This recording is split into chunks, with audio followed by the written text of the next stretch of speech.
رش البيبسي على النار ده طلع سر وفكرة معظم الستات ما تعرفهاش. هتجيبي كده شوية بيبسي وهترشيهم على النار. عمري ما تخيلت ان يطلع كل ده من البيبسي لما احطه على النار.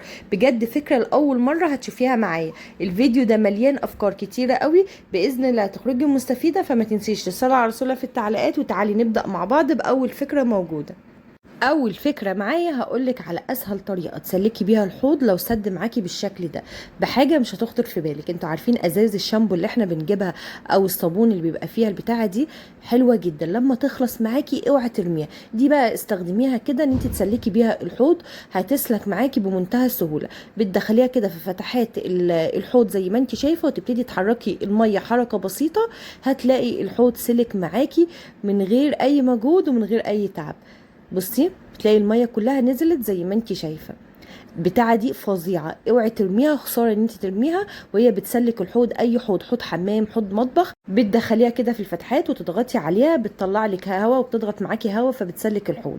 وبعد كده بتنضفي الحوض بتاعك بمنتهى السهوله. واقولك على خلطه حلوه جدا تقدري ان انت تنضفي بيها الحوض اللي استلس واي استلس عندك. بس كملي معايا الفيديو للاخر وهقولك على كل المكونات اللي بترجع الحوض كانه لسه جديد. تعالي بقى نشوف الفكرة رقم 2 وكملي معايا الفيديو لو عايزة تعرفي الخلطة اللي انا نضفت بيها الحوض دي. تاني فكرة معايا، لو انت خدتي بقى كده معلقة من البيكنج باودر وركنتيه حتى لو كانت الصلاحية بتاعته ما خلصتش، فلازم تعملي الحركة دي. بتجيبي كده شوية مية وتاخدي منه شوية، لو عمل فوران يبقى كده تمام، لو ما عملش زي كده يبقى خلاص البيكنج باودر بتاعك ده ما ينفعش ان انت تستخدميه تاني. تعالي نستخدم كيس لسه جديد مش مفتوح. بصي بيعمل فوران ازاي، ده كده الفرق بين اللي كان مفتوح وبين اللي كان مقفول. فانت خلي بالك لازم تعملي الحركة دي الاول وبعد كده تقدري ان انت تستخدميه. تعالي نشوف الفكره رقم 3، ودي تقدري تعمليها في اي ازايز زيت موجوده عندكم، بالذات ازايز الزيت الحجم الكبير. بتجيبي كده راس بخاخه تكون نظيفه وتدخليها كده في ازازه الزيت، وبالذات اللي هي بتكون حجم كبير. الفكره دي بتنفع فيها اكتر لان بتبقى حجم كبير وما نعرفش ان احنا ناخد منها بمنتهى السهوله، فدي بقى هتسهل عليك الموضوع خالص. بتحطي كده البخاخه وترشي عندك في الطاسه او على الاكل او على السلطه. هجيب لك منديل دلوقتي وهوريكي البخاخه شغاله ازاي بالزيت. طريقه حلوه جدا، جربيها وهتعجبك قوي، وبالذات في ازايز الزيت الحجم كبير. ده بقى بيرشد استهلاكك للزيت وبتخليش تستهلكي كميه كبيره من الزيت على مدار الشهر. الفكرة رقم 4، السوست بتاعت البنطلونات اللي دايما بتبقى مفتوحة مننا سواء كان الأطفال أو الكبار، من كتر القعدة والحركة بتلاقي السوستة كده فتحت معاكي.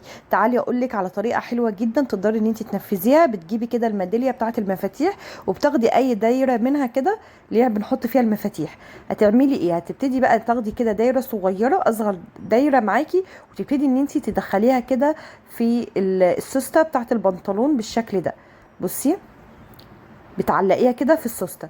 بتقفلي طبعا السوسته بالطريقه العاديه عادي جدا بتتقفل معاكي. وبعد كده بتيجي بقى مدخلاه في الزرار بالشكل ده وتقفلي عليه عادي جدا.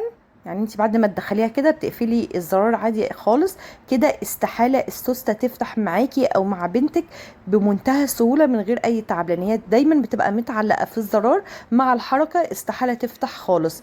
بصي بعد كده تفكيها عادي جدا وتسيبيها بقى كده متعلقه في البنطلون. تعالي بقى نشوف الفكره الاساسيه، رش البيبسي على النار. وتعالي بقى اقولك على سر معظم الستات ما تعرفكوش.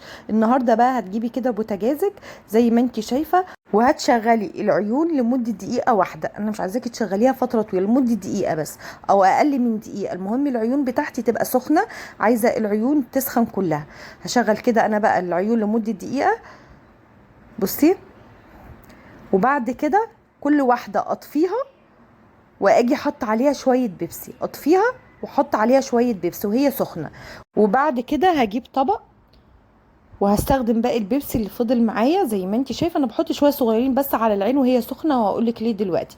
البيبسي ده طبعا الصودا بتاعته راحت، فبدل ما ارميه، في ناس بتنضف بيه الحمام، انا هعمل بيه بقى عيون البوتاجاز. وبطلع بصراحه كنز واختراع فظيع جدا.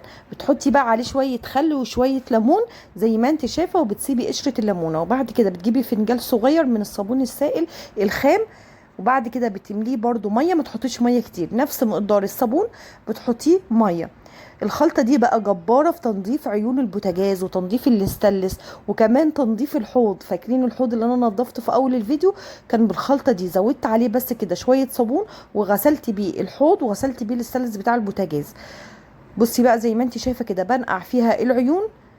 وبالاسفنجه، انتوا طبعا عارفين الاسفنجه دي اساسا بتبقى خفيفه مش بتنضف. تعالي بقى شوفي هتنضف معايا العيون وهتخليها عامله ازاي.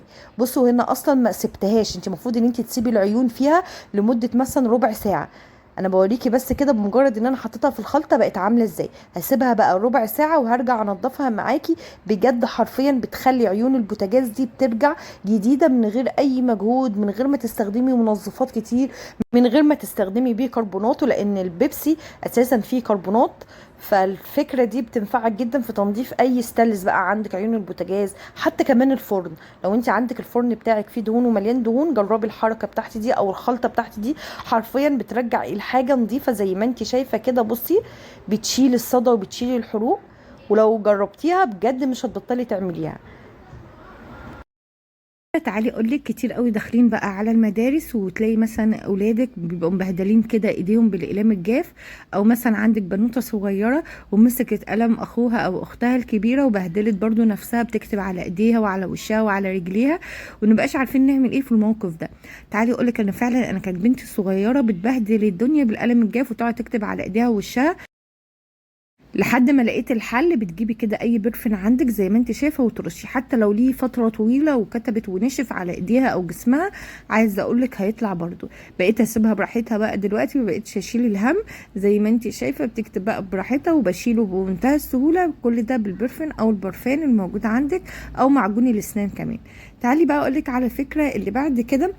بتجيبي كده اي مقص عندك في المقصات دي، وبعد كده بتجيبي اي توكة شعر او استك يكون متين شويه، وتبتدي ان انت تفتحي المقص كده حاجه بسيطه زي ما انت شايفه، وتبتدي ان انت تربطي عليه الاستك من الناحيه دي زي كده. انا المقص ده ما بستخدموش، فقلت هستخدمه بقى للفكره دي. بحط كده الاستك زي ما انت شايفه، وتقدري بقى توقفي عليه الموبايل ويبقى عامل معاكي زي حامل الموبايل بالظبط. تقفلي بقى كده عليه، بصي بالشكل ده، توقفيه وتيجي قافله عليه بالطريقه دي، بيقف معاكي بمنتهى السهوله. وتقدري وانت شغاله بتعملي اي حاجه، تتفرجي وتشوفي اي حاجه على موبايلك وانت شغاله جوه المطبخ، وانت عملتي حاجه كده تسندي عليها الموبايل من ببلاش.